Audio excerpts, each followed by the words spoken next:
আসসালামু আলাইকুম। IT house 24 এর পক্ষ থেকে সকলকে স্বাগত জানাচ্ছি। আর বরাবরের মতো আপনাদের সাথে রয়েছি আমি মোহাম্মদ রবিউল ইসলাম। বন্ধুরা, অনেক সময় আমাদের মোবাইলের বিভিন্ন ইমেজ, ভিডিও বা বিভিন্ন ফাইলকে আমাদের কম্পিউটারে নিয়ে আসার প্রয়োজন হয়। তো এই জন্য আমাদেরকে অনেক সময় অনেক ঝামেলা করতে হয়। তো আজকে আমি আপনাদেরকে দেখাবো কিভাবে খুব সহজেই আপনি কোনো প্রকার কেবল ছাড়াই বা পেনড্রাইভ ছাড়াই বা আপনার মোবাইলটি না খুলে বা মেমোরি কার্ড না খুলে কিভাবে খুব সহজেই আপনার মোবাইলের ফাইলকে আপনার কম্পিউটারে নিয়ে আসতে পারবেন খুবই সহজে।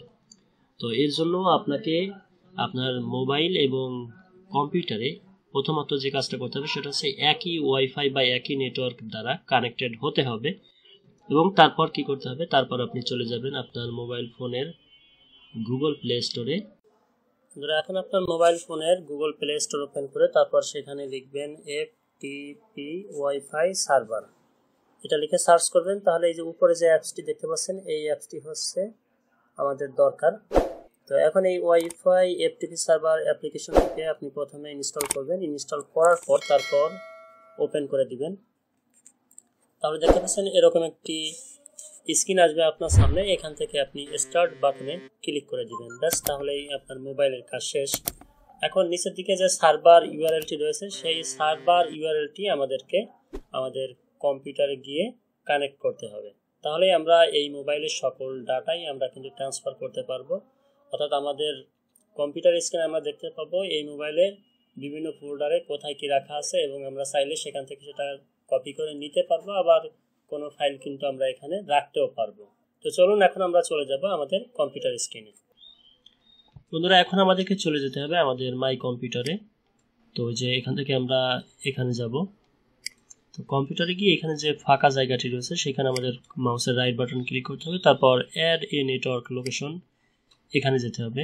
এখান থেকে নেক্সটে ক্লিক করতে হবে। তারপর choose a custom network location এটা আমরা সিলেক্ট করব। তারপর এখান থেকে আবার নেক্সট বাটন ক্লিক করব।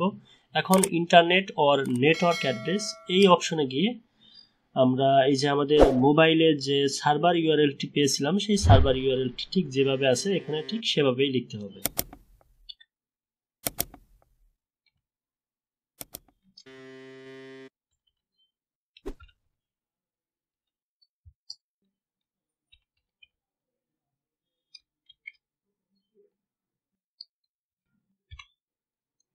ঠিক যেভাবে থাকবে সেভাবেই লিখবেন।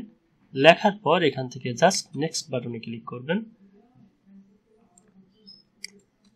তারপর এখান থেকে আবার নেক্সট বাটনে ক্লিক করবেন। এখান থেকে আবার নেক্সট এন্ড দেন ফিনিশ। ব্যাস, হয়ে গেল। এখন কিন্তু আমাদের পুরো মোবাইলটা কিন্তু এখানে চলে আসে। মোবাইল থেকে মোবাইলের যত ফাইল আছে সব ফাইলগুলো এখন কিন্তু আমরা এখান থেকে নিয়ে নিতে পারবো। এই যে এখন যে ফাইলগুলো আমরা দেখতে পাচ্ছি এই ফাইলগুলো সবই কিন্তু আমার অ্যান্ড্রয়েড মোবাইল ফোনের। এখান থেকে আমরা যেটা আমাদের দরকার সেটাকে এখন আমরা এখান থেকে কপি করে আমাদের কম্পিউটারে নিয়ে আসতে পারবো। দর্শক, এই ছিল আমাদের আজকের ভিডিওটি যদি ভালো লেগে থাকে তাহলে অবশ্যই লাইক, কমেন্ট এবং শেয়ার করতে ভুলবেন না। আর আপনি যদি আমাদের চ্যানেলের নতুন দর্শক হয়ে থাকেন তাহলে অবশ্যই আমাদের চ্যানেলটিকে সাবস্ক্রাইব করে পাশে থাকা বেল আইকনে ক্লিক করে অল নোটিফিকেশন অন করে রাখবেন। আর যদি অলরেডি আমাদের সাবস্ক্রাইবার হয়ে থাকেন তাহলে আপনাকে অসংখ্য ধন্যবাদ এবং কৃতজ্ঞতা প্রকাশ করছি। দেখা হবে পরবর্তী ভিডিওতে। সে পর্যন্ত সবাই সুস্থ থাকুন, সুন্দর থাকুন আর আইটি হাউস 24 এর সাথেই থাকুন। খোদা হাফেজ।